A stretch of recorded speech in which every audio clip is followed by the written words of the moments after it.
ليه ناس تختفي من حياتنا بدون سبب واضح؟ ليه كل محاولاتنا ما بتمنعش الفقد؟ مين اللي بيقرر مين يفضل ومين يروح؟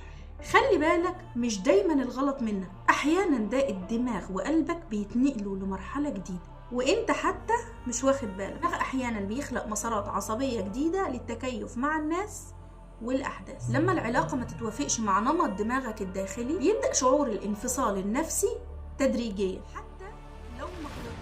النتيجة مشاعر بعدم الراحة، مسافة عاطفية، ابتعاد طبيعي. عسى أن تكرهوا شيئا وهو خير لكم. ربنا أحيانا بيبعد ناس عنك مش عقاب،